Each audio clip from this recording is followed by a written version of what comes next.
6월 첫 주 우리에게 주신 말씀 요한복음 2장 12절입니다. 주신 말씀을 우린 재충전이 꼭 필요합니다 라는 주제로 하는 말씀을 듣도록 하겠습니다. 여러분이 지금까지 살아오면서 만난 사람의 숫자는 몇 명 정도나 될까요? 그 사람들 중에는 바람처럼 스쳐 지나간 사람도 있을 것이고 또 지금까지 좋은 관계를 유지하는 사람도 있을 것입니다. 또 그들 가운데 유심히 살펴보면 어떤 사람의 곁에는 많은 사람이 머물고 있다는 것을 볼 수 있고 또 어떤 사람 곁에는 사람이 좀처럼 머물지 않는다는 것 또한 우리는 발견할 수 있습니다. 여러분은 어떤 사람입니까?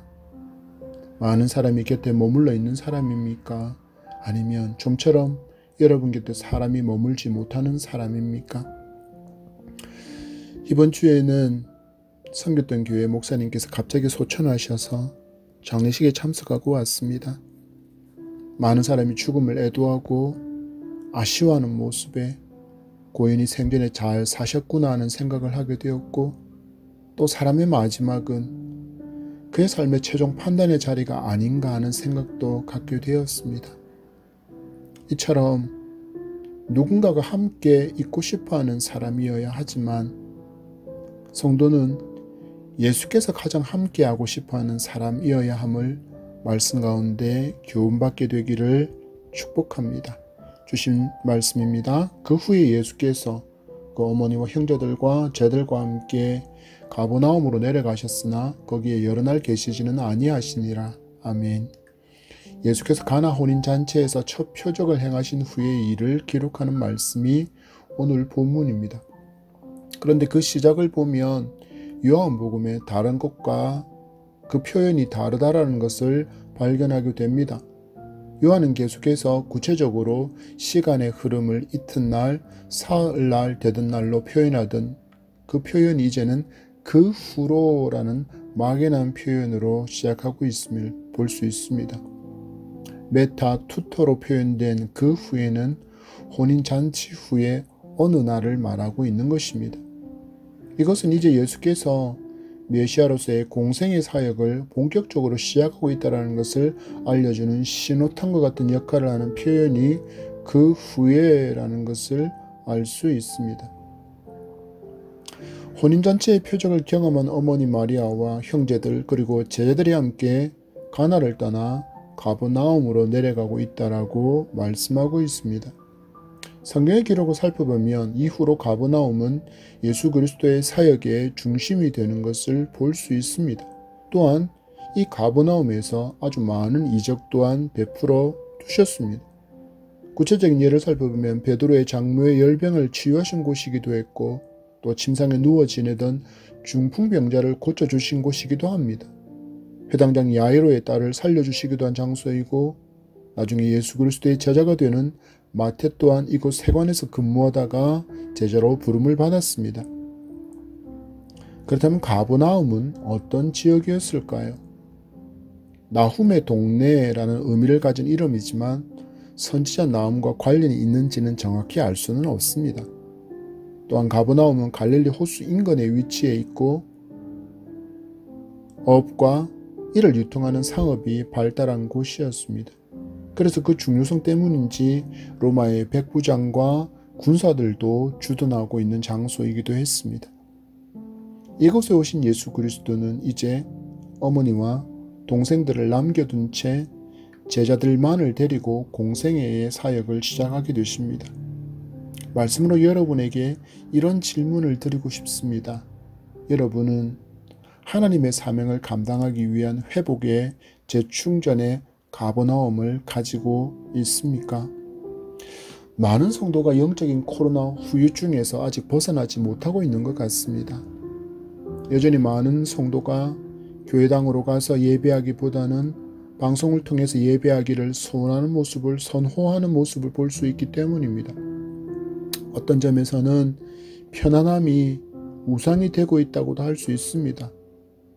집이라는 가버나움을 처소로 삼으면 여러분 영적으로 굳세질까요? 아니면 영적으로 침체를 맞이할까요?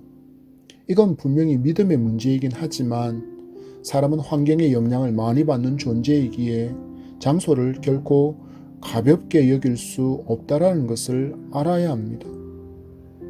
그동안 병원에 입원한 환자가 아니면 거의 예배당에 가서 예배하는 것을 우리는 당연히 여겼습니다. 그러다가 코로나가 터지자 비대면이라는 말이 갑자기 유행처럼 번져서 교회도 비대면 예배를 진행하게 되었습니다. 불편함으로, 연약함으로, 병들므로 인해서 함께하지 못하는 성도들을 위해서 먼 지역과 특히 불신 국가에서 영상으로 복음을 들을 수 있고 예배할 수 있도록 하려는 선교적인 차원에서 방송 예배를 진행해온 그런 교회들은 그나마 이 문제 앞에 쉽게 대처할 수 있었지만 영상 예배라고는 프로젝터를 통해서 설교하는 모습과 찬양과 성경만을 PPT로 송출하던 것으로 교회당 안에서만 진행했던 교회는 이 당황스러운 상황 앞에 힘겨운 시간들을 지내야 했습니다. 그래도 예배를 드려야 했기에 불이 나게 열심히 준비해서 영상 예배를 드렸습니다. 여러분, 영상 예배를 처음 드렸을 때 여러분들 생각해 보시겠습니까? 처음에는 의복도 잘 갖추고 책상도 펴고 성경책도 헌금도 잘 준비해서 드리던 그 모습이 어떻습니까? 시간이 지나자 점점점 그 긴장을 잃어가지는 않았습니까? 예배 시간에 핸드폰 울리면 방에 들어가서 받고 강아지나 고양이가 시끄럽게 굴고 점심 식사 준비하느라 렌지에 올리던 음식 챙기느라 분주히 주방을 오가고 그리고 점점 자세도 흐트러지지는 않으셨습니까?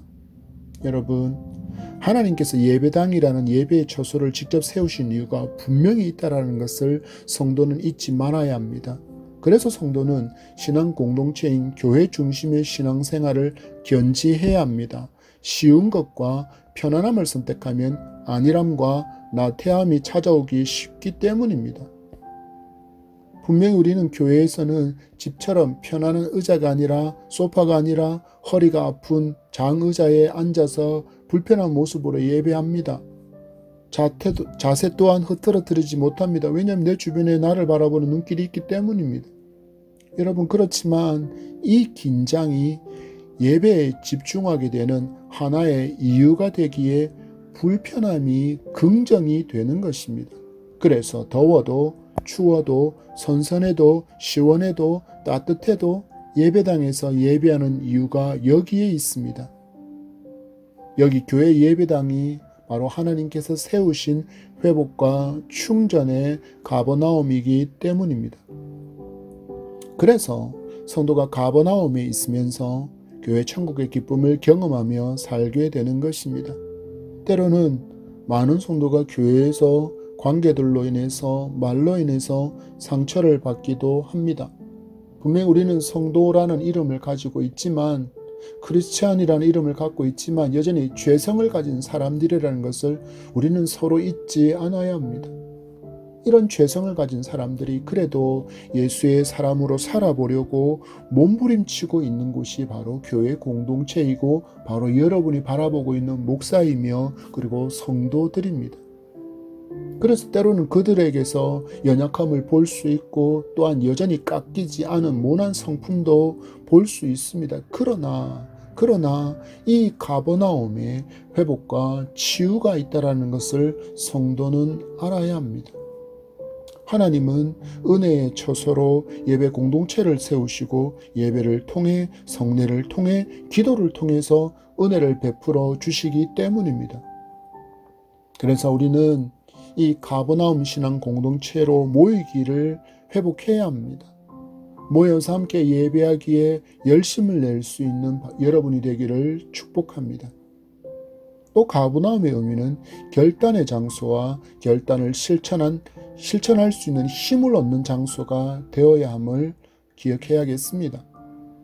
성도가 예배당에 와서 예배를 통해 말씀과 기도와 찬양을 통해 성도의 교제와 간증을 통해서 신앙의 도전을 받고 은혜로 체험을 받은 후에 재충전된 힘으로 세상으로 돌진하기를 준비하는 장소가 바로 가버나움, 우리가 말하기에는 바로 이 예배당이기 때문입니다. 예수께서는 가버나움으로 어머니와 동생들과 함께 내려왔지만 이제 그들을 그곳에 두고 사역을 함께할 저희들과 3년 공생의 생활을 시작하십니다. 예수께서 우리에게 무엇을 교훈하십니까? 우선순위의 변화를 보여주시는 것입니다. 예수 믿기 전에는 세상의 영광, 번영, 성공, 명예를 구하는 것이 우리 인생의 제일의 목적이었다면 예수 믿은 후에는 우선순위의 변화가 있어야 합니다. 무엇입니까? 내게 허락하신 물질과 명예와 권세와 주신 지혜로 하나님께서 하기를 원하시는 것이 무엇인지에 대한 답을 가진 인생을 살아야 한다는 것입니다. 그렇지 않으면 여전히 물질의 탐욕에 눌리고 권력욕에 성공의 야망에 눌려서 이것만이 목적이 된 인생을 살게 되어 돈이 주인이고 권력이 주인이고 성공이라는 야망이 주인인 인생을 살아가게 되어 있습니다. 그래서 이 영적인 가버나움에서 이런 가치관의 변화가 일어나야 하는 것입니다. 그래야만 하나님의 나라와 의를 구하는 삶이 무엇인지를 바르게 알고 그 삶을 살려고 우선순위가 바르게 세워진 삶을 살아갈 수 있기 때문입니다. 여러분, 하나님께서 우리에게 돈을 주신 것은 그 돈에 깔려서 살라고 주신 것이 아니라 흘려보내라고 주신 것입니다. 누구에게로고요? 가난한 자에게로, 그리고 소외된 자에게로, 그것이 필요한 자에게로 그 물질이 흘러가서 그들을 살리고 그들을 세우고 그들을 안아주도록 주신 것임을 알고 그렇게 사용하겠노라는 결단이 일어나는 것이 가버나움이어야 한다는 것입니다. 누가 이것을 가르쳐 줍니까? 여러분, 교회 밖에서는 성공을 외치지 않습니까? 교회 밖에서는 이 돈을 쌓고 쌓으라고 이야기하지 않습니까? 이것이 있어야 무시당하지 않는다라고 말하지 않습니까? 이것이 있어야 편안하게 살 수 있다, 노후가 보장된다라고 말하지 않습니까? 그러나 교회는 그것만을 가르칠 수는 없습니다. 왜 그렇습니까?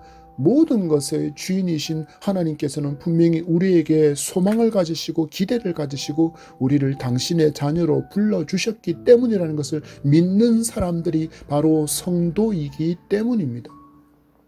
또한 하나님께서 우리에게 권력을 안겨주신 것 또한 마찬가지의 이유입니다.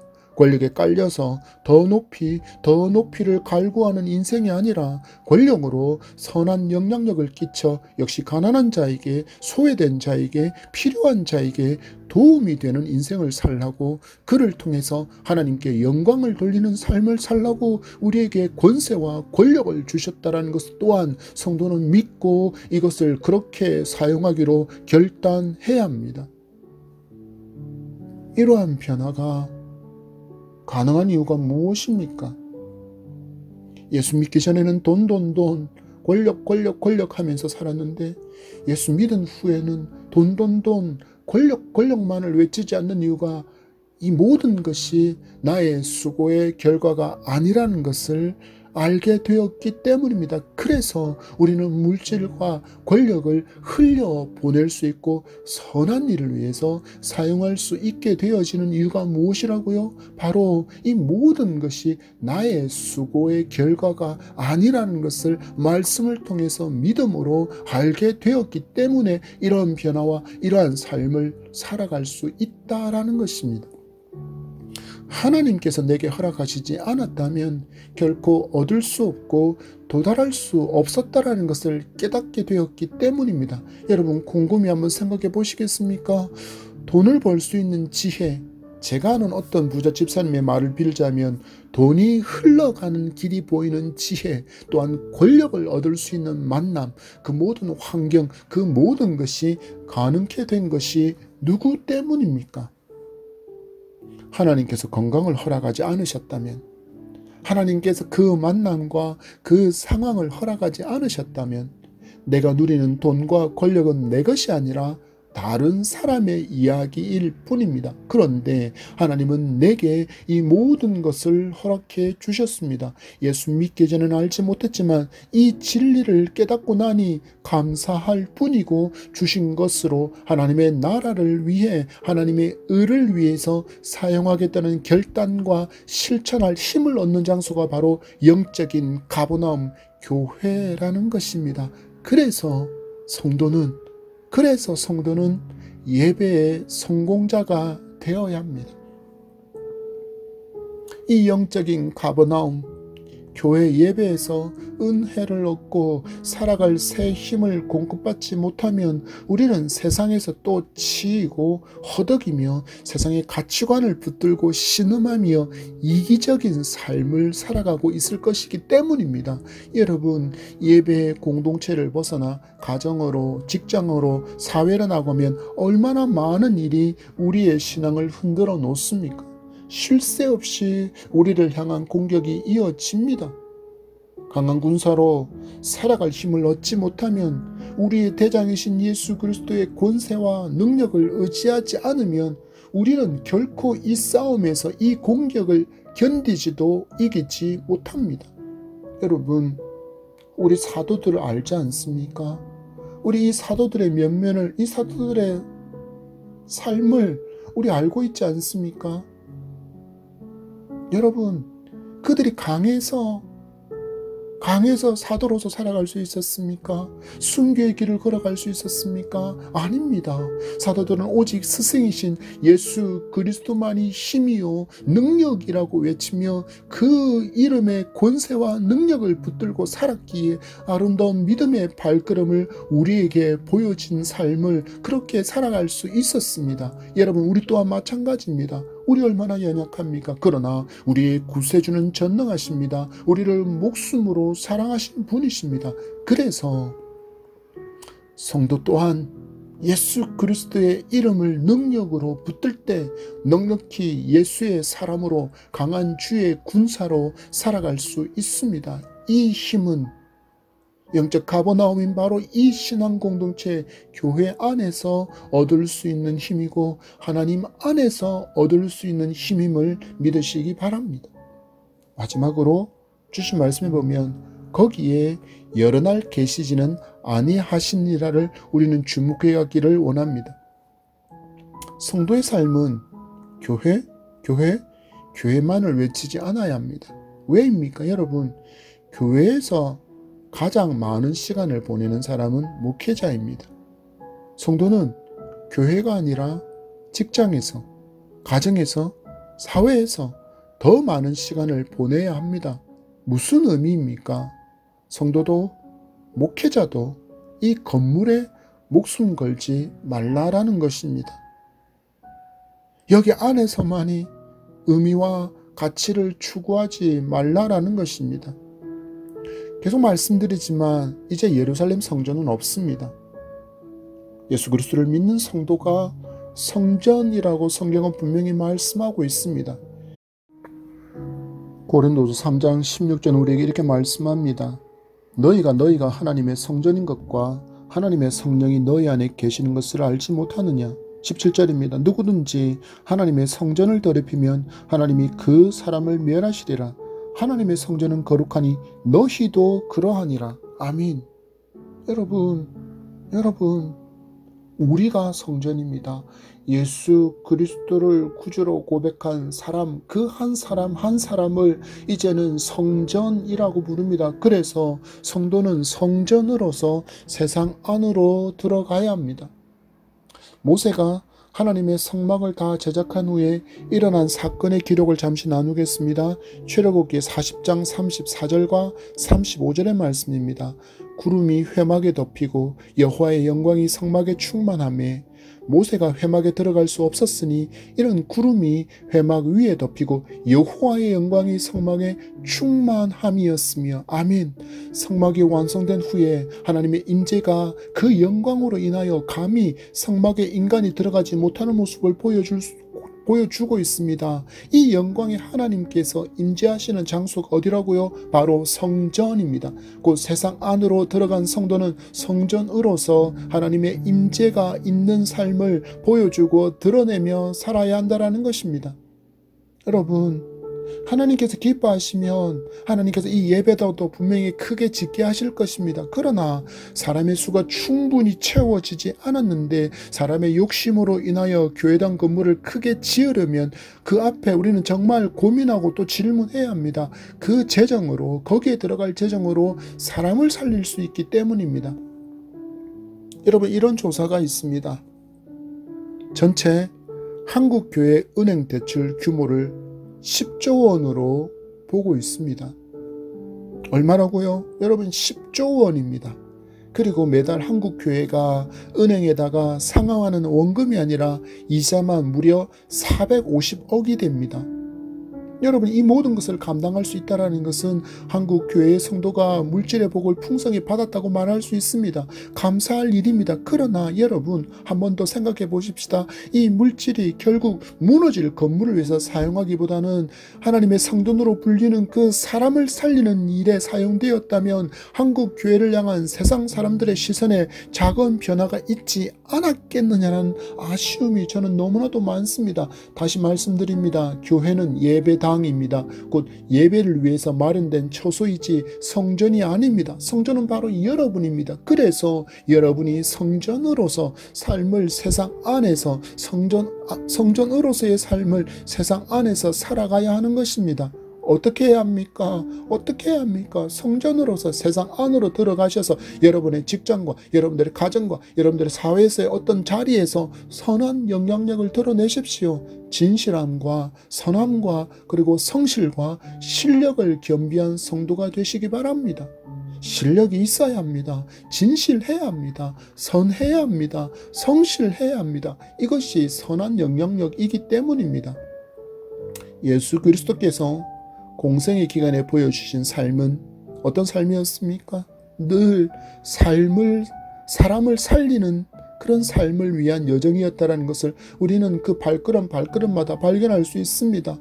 예수의 발걸음, 그곳이 옮겨지는 곳에는 살려야 할 사람이 있었기에 꼭 그곳에 가셨습니다.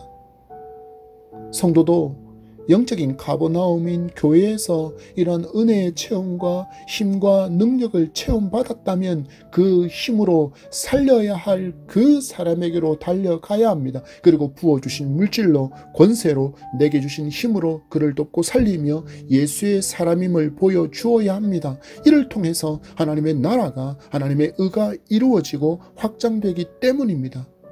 여러분 얼마나 많은 사람이 길을 찾아 헤매고 있는지 아십니까? 여기가 살 길인가? 여기가 행복한 길인가? 여기에 가면 평안을 찾을 수 있는가? 여기에 가면 만족을 얻을 수 있을까 하여 저기를 찾아 헤매고 있습니다. 그러나 거기에 없다라는 것을 우리는 알지만 그들은 모릅니다. 참 소망이 거기에 없고 오직 예수 그리스도 안에만 있다는 것 또한 우리는 알고 우리는 믿고 있지만 그렇지만 그들은 알지 못합니다. 그렇다면 먼저 알게 된 우리가 성전으로 그들에게 달려가 참 가치 있는 인생, 참 소망과 참 평안의 삶이 내게 있다라는 것을, 예수 그리스도 안에 있다라는 것을 보여줄 수 있는 우리가 되기를 간절히 소망합니다. 여러분, 우리가 예배당 이 가버나움에만 있지 않아야 하는 이유가 예수께서도 생명을 살리는 사역을 위해서 머물러 있지 않으셨기 때문입니다. 우리도 생명을 구하기 위해서 온 지역을 전도를 위해서 다니신 예수처럼 온 유대를 사마리아 땅까지 한 영혼을 살리기 위해서 다니신 그 예수 그리스도처럼 세상 안에서 거룩한 하나님의 성전으로 그들을 살리기 위해서 헤매이고 허덕이는 그들에게로 달려가야 합니다. 왜입니까? 시대의 마지막 사명이기 때문입니다. 말씀을 맺습니다. 여러분의 가버나움은 어디입니까? 신앙 공동체인 이 교회임을 잊지 마시기 바랍니다. 그리고 이 영적인 가버나움 교회에서 여러분 영적인 체험을 풍성히 얻고 있습니까? 영적인 가버나움, 예수 그리스도께서 계신 그 품으로 돌아오십시오. 이 예수를 사랑하는 신앙 공동체로 다시 돌아오십시오. 돌아가십시오. 그래야 우리는 또 살아갈 힘과 소망을 얻고 다시 세상으로 달려가 성전으로 살아갈 수 있습니다. 지금은 하나님 말고 다른 신을 구하는 시대가 아니라 아예 신을 거부하는, 신을 부정하는 시대입니다. 십자가로 그 사랑을 보여주셨지만 그 사랑이 필요 없다고 말하는 시대입니다. 돈만 많으면 된다고, 권세만 있으면 된다고, 쾌락만 있으면 된다고, 즐거움만 있으면 된다고, 내가 만족하면 된다고, 내가 주인이면 된다고 그렇게 말하는 시대이지 않습니까? 이런 사상과 이런 가치를 가진 사람이 가득한 곳이 바로 여러분이 성전으로 파송되어 가게 될 세상의 정체입니다. 우리 다시 무너진 것들을 회복합시다. 예배를 회복하고 하나님을 향한 뜨거운 사랑을 회복하고 기도에 식어버린 자리가 불타오르게 만듭시다.